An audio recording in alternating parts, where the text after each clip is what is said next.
Qual a origem dela? As questões espirituais, trazendo um pouquinho mais de visão agora aqui, o cristianismo diz que a maldade é o pecado original e a influência do mal. A desobediência que aconteceu sobre as regras de Deus, as leis, e com isso vem a maldade no mundo sob a influência de uma coisa altamente malvada, que existe sendo malvada eternamente. E vai influenciar muitas pessoas a caírem nisso sem retorno. Né? O Espiritismo diz que a maldade resulta do estado evolutivo dos espíritos. Espíritos menos evoluídos manifestam comportamentos destrutivos. A evolução espiritual, através de múltiplas reencarnações, é o caminho para superar esses comportamentos, porque você se coloca em várias situações. O monitor desliga aqui, mas tudo bem. O hinduísmo também é muito próximo disso. A maldade é associada à ignorância e ao ego. Ele fala os nomes aqui em sânscrito. O ciclo da samsara, quantidade de vida que você vai tendo, e o karma são fundamentais na evolução espiritual. É basicamente o que o Espiritismo falou aqui, de uma forma mais coesa, ou mais direta. Né? O budismo diz que a maldade resulta de 3 venenos: a ignorância, o desejo e a aversão. Que o caminho óctuplo, é um estudo que existe dentro do budismo, tá? Vou olhar depois, busca eliminar esses venenos, promovendo a compaixão, que é o que eles sempre pensam, e o comportamento ético, que é quando você... Esse caminho, ele leva você a Deus, sabe? É como se você se conectasse a isso. E você, não é diretamente a Deus, é como se você virasse uma consciência. É bem diferente de tudo que a gente viu, é bem interessante. Tem uma outra coisa que são as novas... Falando sobre as questões de valores sociais, normas e valores de uma sociedade influenciam também o que é mal e o que não é. Vê que interessante. Deixa eu botar só isso aqui para eu poder voltar aqui. Ok. Uma coisa social, deixa eu ver se eu deixei aqui bem para a gente aqui, chamada pirâmide de Maslow. Diz que a pirâmide de Maslow, eu vou ver se eu consigo colocar aqui para vocês, tá? Que é muito importante a gente ver isso junto aqui. Muito interessante que ele molda comportamento social. Vamos conversar sobre ela. Tá aqui. Descrição dos níveis. Você tem um nível fisiológico, é o nível básico, que quando você tem este nível, você consegue ir para o próximo. Nesse nível fisiológico, alimentação, água, sono, abrigo, vestuário, segurança física, estabilidade financeira, aqui, a fisiológico, perdão. Quando você tem esta base, isso não são todas as pessoas que caem, tá? Diz que alguns valores começam a serem transmitidos. Por exemplo, quem não tem isto aqui não consegue sentir essa segunda parte. Se ela não tem, ele não consegue transmitir a outra parte. Então, é como se uma coisa dependesse da outra para que você conseguisse finalmente transmitir alguma sensibilidade sobre comportamento. Que você quando você tem segurança física, que é a parte aqui, estabilidade financeira e saúde, você começa a sentir finalmente laços de amor familiares, pertencimentos a grupos sociais e comunitários. Você só desenvolve essa área quando você tem isso na infância, porque depois do adulto você até recicla, mas você fica com resquícios normalmente para sempre.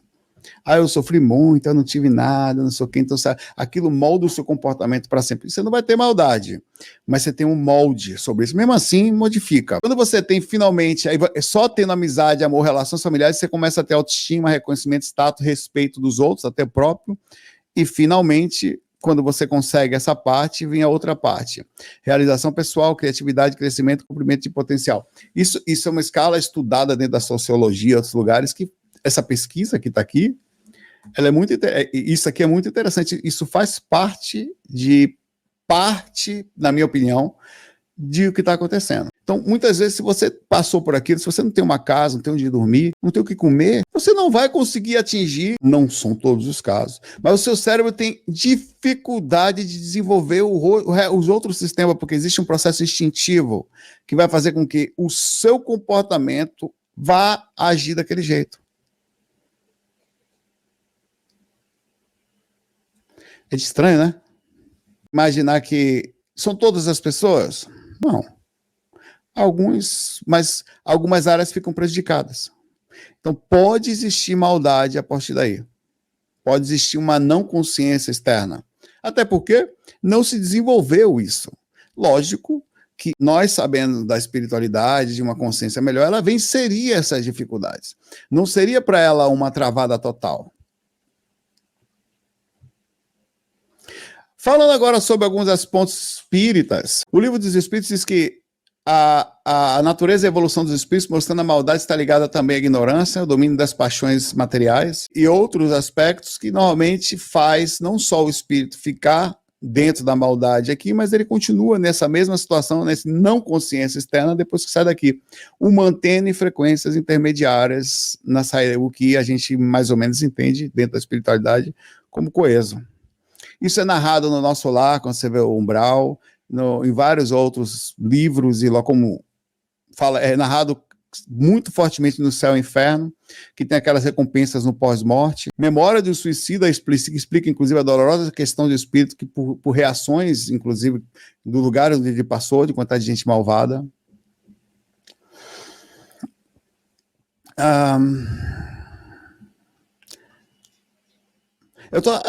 Esse assunto está aqui porque a gente sempre está pensando o que a gente está fazendo aqui. Eu sempre estou visualizando isso. O que a gente pode fazer baseado nisso? Como que se faz para movimentar alguma coisa? Como que faz, por exemplo, a pessoa tirar a vida da outra por nenhum motivo? Ou por questão de drogas, ou por questões de, sei lá. Porque a maldade humana, ela se resume também, né? Ela pode estar contida aí nas questões das drogas, nos traficantes, mas tem uma coisa muito maior nisso, o controle social. Fabiane, de novo, obrigado. Tá? Narcisistas ou psicopatas históricos, que são considerados, né? O Adolf Hitler, onde demonstra não só uma psicopatia, como um narcisismo grandioso, se acreditando superior. Isso, inclusive, você vai na Alemanha, você nem pode citar isso aqui, eles têm uma vergonha absurda disso aqui. Sobre a superioridade racial e desprezo pelos outros, chegando ao ponto de absurdos.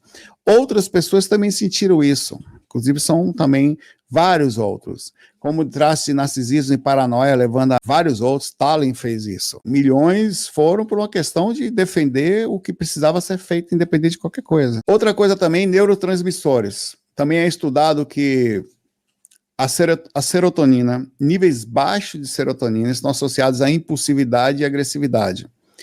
Estudos mostram que muitos criminosos violentos têm anomalias no nível de serotonina. A deficiência disso pode levar ao menor controle dos impulsos, uma propensão a comportamentos sem ética. Outra coisa interessante que foi pesquisada, isso aqui é muito interessante. O nojo está atribuído à ética. A área do cérebro que desenvolve a ética e a empatia normalmente está conectada ao nojo. É um sentimento que, se você tem... Vamos fazer essa pesquisa aqui agora? Isso foi falado. Isso é pesquisado. Só responda você que sente nojo. Nojo mesmo. Tudo para você. Não vou falar coisas porque se você sente, você vai se sentir mal. Nojo. Detalhes, coisas que você realmente se embrulha fácil. Qualquer coisa, se aquilo mais nojo. Não minta, não. Se sente ético, ou conhece alguém assim, só você que sente. Se você não sente nojinho, deixa para lá. Porque a maldade, normalmente, como você não tem empatia, você não entra no outro. Então, nem o nojo te toca. É como se acontece uma coisa lá, o nojo é a expressão máxima de uma delas, de você ver no outro algo que poderia ser em você, algo super empático, um nível muito alto. Interessante, né? Segundo, deixa eu ver se eu... Tantas coisas legais aqui. Algumas perguntas que eu queria deixar para vocês. Que vocês vão respondendo conforme aqui, para a gente pensar junto. A maldade humana é inata ou é fruto das circunstâncias? Já perguntei isso aqui. Por que alguns indivíduos, mesmo em situações adversas, então, não sucumbem à maldade? Qual é o papel do processo da sociedade para a prevenção de comportamentos assim? É possível que a sociedade faça alguma coisa? Até onde nós temos poder para tirar ou modificar os seres? Como as desigualdades sociais, a corrupção moral, influenciam essa propensão? Quer dizer, o não exemplo, a sociedade com poucos exemplos, com indiferença, propicia uma certa reação de não empatia. De raiva até, nós temos raiva um do outro. Você costuma ver que às vezes os bandidos, quando tocam as pessoas, eles têm raiva das pessoas. Eles são chamados muitas vezes de vagabundos, nesse mesmo termo. Eles assaltam você chamando você de vagabundo, retornando com muita raiva às vezes. É um processo estranho. Outra pergunta também que a gente pode fazer: os psicopatas nascem ou se tornam também devido às suas experiências de vida? Em alguma situação onde o cérebro, sendo perfeitamente, a pessoa se torna sem empatia no decorrer da vida, por algum aspecto? Pode realmente toda a estrutura de função cerebral, como o sistema límbico não funcional, determinar realmente se a pessoa vai ter propensão à maldade? Ou tem almas que, de alguma forma, mesmo não tendo essa área desenvolvida, não vão agir? Outra coisa interessante, olha que pergunta: por que a prevalência, a quantidade de psicopatas homens é muito maior do que as mulheres? 2, 3 vezes maior. A testosterona, então, que causaria alguma reação não empática. Isso não quer dizer, se você não tem nojo, que você não é ético, tá? Tem nada a ver, porque são coisas que se desenvolvem. Mas que as pessoas que sentiam nojo, foi estudado isso, muito forte, era uma área próxima do cérebro. Você pode até não ter nojo, ter um controle melhor da sua mente, inclusive. As normas sociais e os direitos humanos podem realmente moldar também a forma como nós vivemos. Ana Maria Beatriz Barbosa, que é uma psiquiatra, se não me engano, muito conhecida, ela argumenta que a maldade é resultado de um conjunto de fatores biológicos, quer dizer, existe uma genética, uma reação mesmo, uma predisposição instintiva, até no sentido de evolução do DNA, que nós antepassados são assim, psicológicos e sociais, que inclusive ela, como fala muito de psicopatia, ela tem uma predisposição genética, mas também são moldados pelo ambiente que crescem. Ela sugere que existem até psicopatas que não agem assim, porque conseguem ter visualmente bons exemplos das pessoas próximas dos seus pais. No livro O Profeta, ele também comenta aqui que se desejares conhecer em palavras aquilo que sempre te tira o pensamento, se queres tocar o dedo de Deus, normalmente a maldade, quando você não consegue fazer isso, você tem uma tendência maior a se aproximar da parte ruim. A autobiografia de um yogi, Yogananda, ele diz que a vida lhe traz um novo recomeço se você conseguir viver no presente e aprender com os desafios. Que a alma, na escuridão da ignorância, busca a luz do conhecimento através da prática espiritual. Ela não tende a cair. Ela transcende a ignorância, alcança o estado de conexão com o alto e não se perde, mesmo em estado de aprendizado. É interessante pensar isso, né? Que ele diz que, independente da questão da ignorância, que você conseguiria não cair. Tem uma coisa aqui estranha, tem uma informação que estava aqui, que eu não sei onde que ela foi parar. Deixa eu ver aqui. Tudo bem, eu pego ela aqui. Separei tão bonitinho ela. Você me faz um troço desse? Os mestres ascensionados, os Moria e o Kuthumi, ele diz que, inclusive ligados à Fraternidade Branca e outros locais, né, a Rosa Cruz, cada pensamento e cada ato de maldade deve ser transformado através da luz do amor divino. O caminho do discipulado exige que o buscador se liberte das amarras do ego e dos desejos inferiores. Através do serviço altruísta e da meditação, a alma pode purificar-se e elevar-se para um estado de consciência superior, onde a maldade não pode existir. Esse está descrito no Cartas dos Mestres de Sabedoria. Um outro, que é o Kuthumi, ele fala que a maldade é a expressão da separação do divino. Quando a alma está desconectada, que é um processo natural, ela vai se conectar, a sua fonte espiritual, ela cai na ignorância, ou na verdade ela não consegue atingir o processo de aprendizado, e nas trevas, que a verdadeira educação espiritual é necessária para despertar a consciência para a sua verdadeira natureza. Através da prática, do discernimento, da cultivo da virtude, podemos transformar a maldade em sabedoria e compaixão. Tem um outro carinha aqui, que é o Gautama. O Gautama fala sobre maldade, que inclusive é o que inspirou o budismo e tudo mais, né? Que todo mal surge devido à mente. Se a mente mudar, o mal não permanecerá. Quer dizer, o comportamento precisa mudar, a filosofia precisa mudar, é preciso que você acredite em uma coisa diferente. Assim como o vento não pode sacudir uma montanha, da mesma forma, a crítica e o louvor não movem um sábio. A maldade pode ser superada pela prática da bondade, pela compreensão e pela compaixão. Ele também diz que conquistar a si mesmo é uma tarefa maior do que conquistar os outros. Que o verdadeiro desafio é dominar os desejos, as paixões que levam ao sofrimento e à maldade.